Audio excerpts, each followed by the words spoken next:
Nabasa ng gusto eh. Makikita agad. Tagal din siya mabasa ano. Kaya naman pag diinginan mo din. Yan ang lapat niya. Finishing. Yan, ganyan na siya kagandaw. Tsaka pala, ang lapat niyan guys ay ano, 2.5.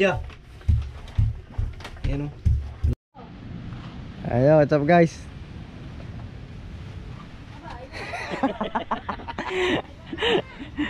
Buhay ulit sa ating fiber.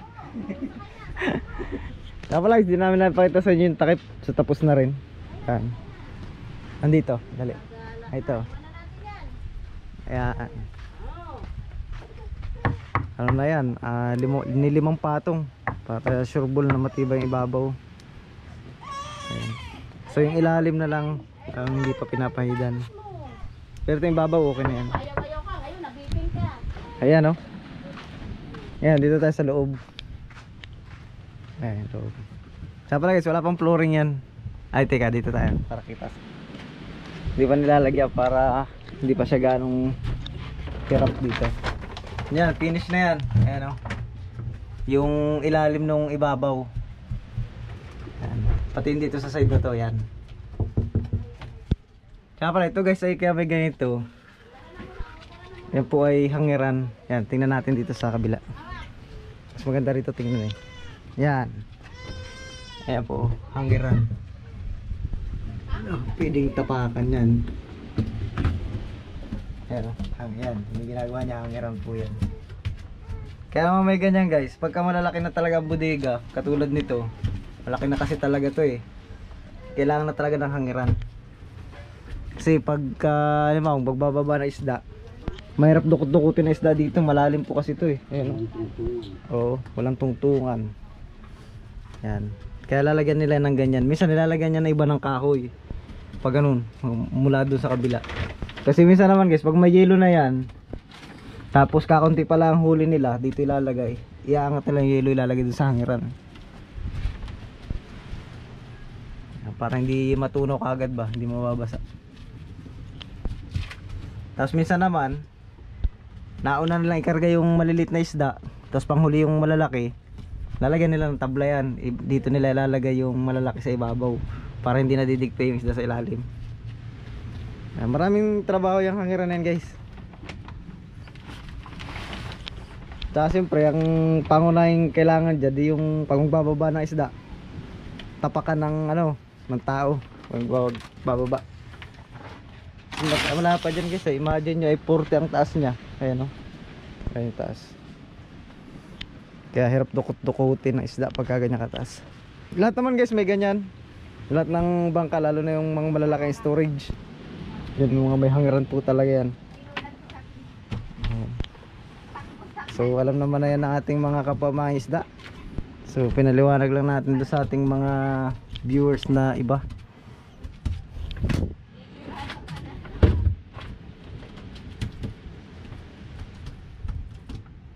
Nice ah.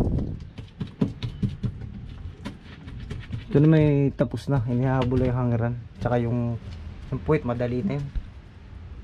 Isasalpak na lang naman yun. Yan, bawang ito.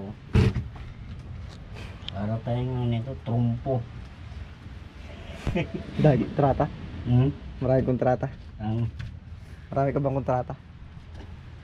Wala naman. Trabaho doon sa ano. Saka pala ito, kakatingin yan. Yung sobra na yun, ipapantayin dito sa takip. Yan, gagrinderin yan dyan.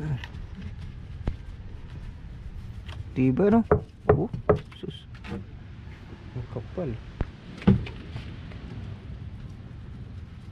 Pagtapos dyan sa loob guys, yan, tsaka na tong labas pipinishing. Last patong na lang yan, ganyan may kulay.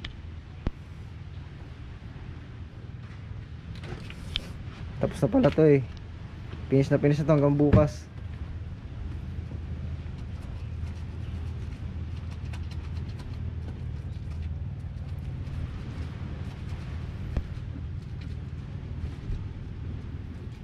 Yan o, kapit na no.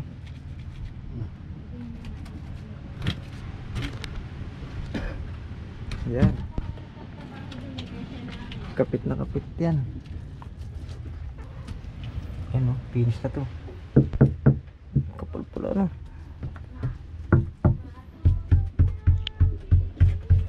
Tibay nito. Kapal ng pagkano eh. Fiber. Para ma-satisfied yung gawa. Pagka maliit-liit lang pala na ganito, kahit 3 patong na lang. Makapal na masyado ano. Pero syempre pag pansarili naman, edi ba't di mo pa gawing ano 4. Kung may pera-pera ka pa, gawin mo mga 5. Ano eh? Patong. Wala na to si Jim, gala na talaga. Yeah, layos ah. Fiber natin yung ano mo, kotse. Fiber natin yung kotse mo, bebe. Nag-aabang na nga din na kayo magtrabaho na. Ikot tayo sa kabila. Yan o. Siyempre, yung ginamit na hangiran, yan ay ano, ganon din. Ay, ano tawag sa puno to? Urethane. Puritin pong. Urethane pong. So, pag pininis siya, gato na rin yan ito. Tigas yan guys. Oh. Hindi pa ka pala ganun tuyo. Nakapit pa eh. Tsaka dagdag tibay din yan guys. Yan o, isa pa ng purpose. Dagdag tibay para hindi ano bumuka yung pum. Pero malabo na tong bumuka.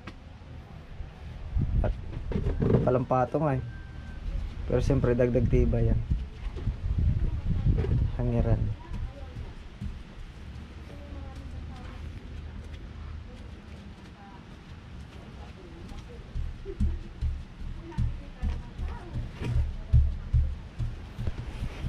Wag lang ulan. Sige, panahon natin ngayon, ulan-ulan eh. Ulan init, amihanin kasi. Ano, dyan lang tap guys sa tapat. Pero pagka nasa laot na kayo yan, kalaki-laki ng alon na yan.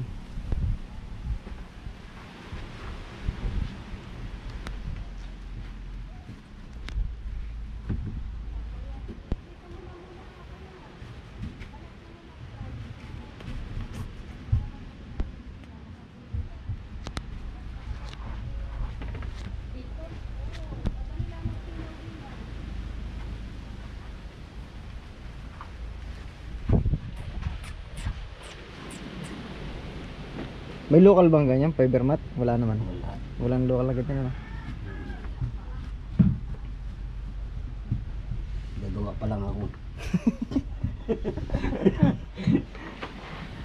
Kasi makapal siya eh. Oh. Ganito rin yung doon sa ano eh. Kila Kuya Alan, pare-parehas ang gawa eh. Pero may manipis nito. Oo, may bukod. Pero yung local, wala naman. Wala naman. Gagawa pa nga lang. Yung manipis niyan, mura. Pares lang. Na presyo? Mm. O, diyan ka na, makapal yan eh. Mm. Mga isang gandalong patong mo, ilang na kagad ang ano nun, kalalampasan. Pero meron pang mas pakapal dito. Mahal naman. Ganun din. Kaya lang, ano, kaunti lang may ilalagay mo. Pero parang resin. Dalawang patong mo lang ay talagang kapal na. Katumbas na lang 4. Pagka ganun ano. Ang ganda yun. Ayan. Guys, pakita ko na sa inyo guys pag finishing mamaya. Pifinishing na rin yan eh. Hanggang dito. Ayan, pipinish na yan. Yung dito sa likod medyo maliliit yan. Ayan. Kaya may pag-iitang pa yan dito, may gap. Para dito pakakapitin yung dugsungan. So, tapos yung last patong dito. Kasama na din yung flooring para kapit.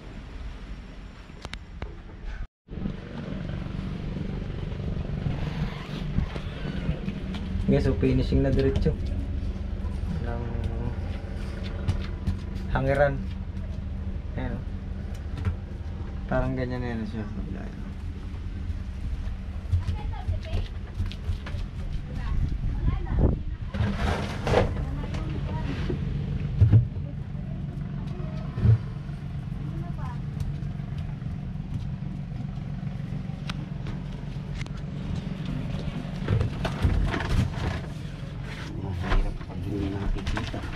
Paspasan talaga. May mal. Tsaka paspasan ito. Baka biglang dumating yung may-ari na ito eh. Para madala na niya. Kailan ba nasa laot pa yun ano? Sa laot pa.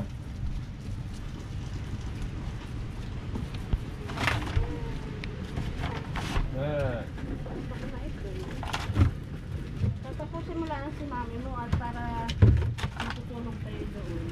Ayos ano? Tawa-tawanan mo lang si Kulanto. Pangiran.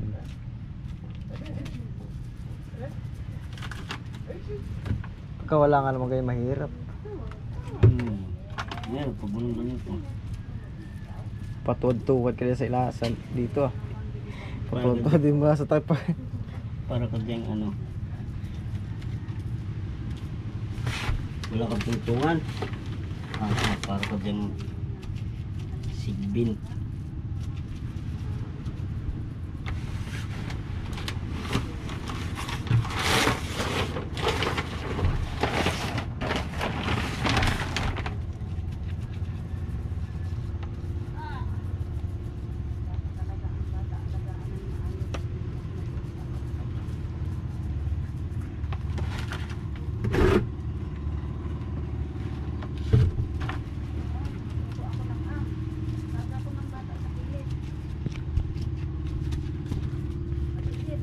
Ayos ano.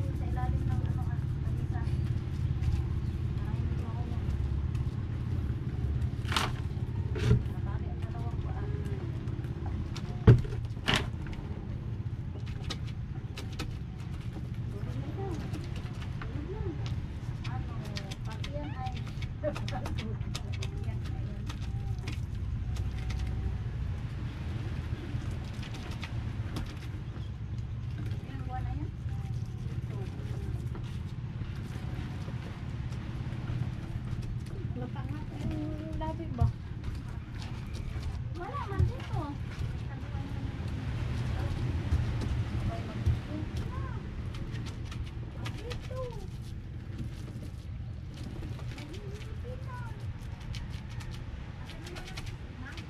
Ayos. Finish. Ayun yata ang bata kasama niya. Ayun. Doon kay la princess. Wala doon. Yun. May kompa doon kayo, may puti pa. Yan. Basta may puti pa, yan ay hilaw pa. Hilawan eh. No. Hindi pa nabasa ng gusto eh. Makikita agad. Tagal din siya mabasa ano. Kaya naman pag diinginan mo rin. Yan ang lapat niya. Finishing. Yan, ganyan na siya kaganda. Tsaka pala, ang lapat niyan guys ay ano, 2.5. Yan o. Lapad ng hanggaran, 2.5. Kaya pagka kahit bigla ang baba mo dito, kahit wala ka nang ilagay na tabla, paano lang.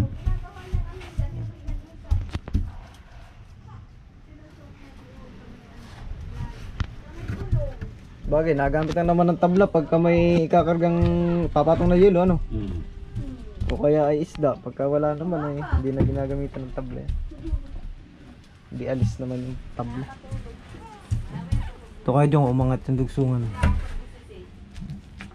Yan, medyo hindi siya tunaw ay. Yun, tunaw na. Ayos na. Bakit pag hindi tunaw, ayan eh. Pasok ng tubig doon, ano? Sisilip. Ayos na. Finishing na lang dito kasunod yan. Ayan na. Fly na yun, no?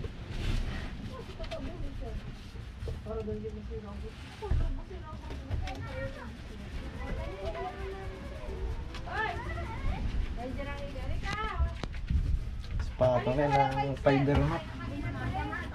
Ano? Maganda pag may kulay na talaga, no? Ito guys, walang kulay. Ay, may kulay na dito. Clear lang itong isa. Pero yung iba ayaw nang may kulay sa loob, no? Pero maganda talaga, may kulay eh. Oo naman. Parang malinis tingnan. Ayan, no? Mas malinis kasi tingnan eh. Tingnan nyo guys, malinis tingnan, no? Kumpara dito sa natural, no?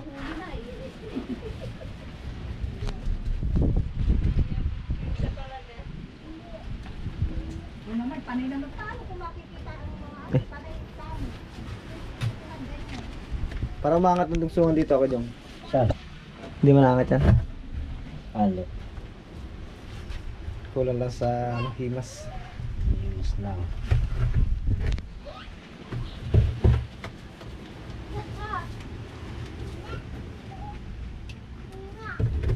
Bukali kung may wala ng tilas iyan. Saan pa siya dadaan? 4 na patong na yun ay. Saan dadaanan dyan? Tsaka makapalang ko na ni. Racing na ni.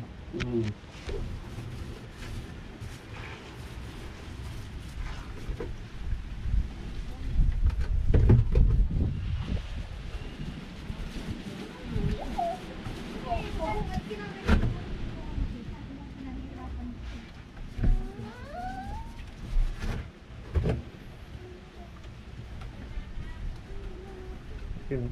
Kaya maganda pag pa-flat maggawa eh. Madaling pakapitin. Lapat na hindi natatapon na naman.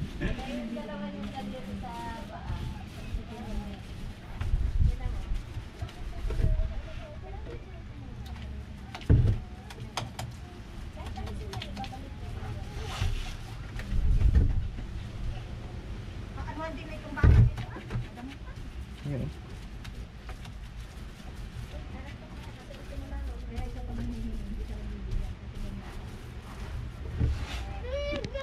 Kapit. Ayos. Yan ang pagkatirado yan. Kaya maganda talaga pa-flat. Para walang tapon ng ano. Resin. Pagka-over rin, natataktak eh, no? Oo. Tapon. Ayos.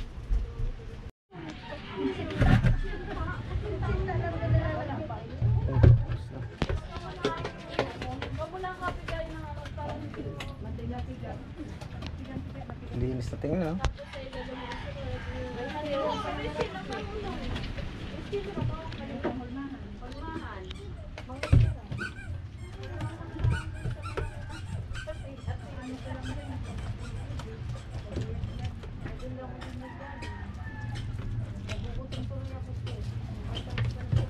Finish na. Ito ka yung parang mo nag-angat yung... Ayun. Habol pa pala eh. Kaya pang tunawin pala yun. Ayun.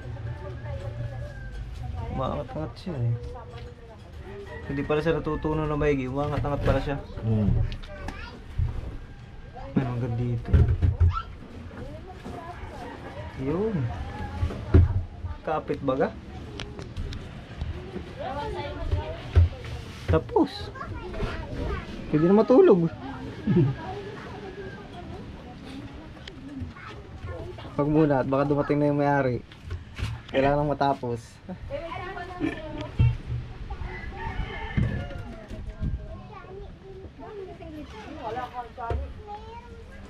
Ayan guys, okay na yung hangiran. Ayan na. Kompleto na yun, 2 hangiran na yun. Kasi babo yun. Saka pala guys, ito yung nakatagilid ha, yung ating storage. Itatayo pa yan. Yun yung ilalim. Tinagilid lang para hindi mahirap magpahid.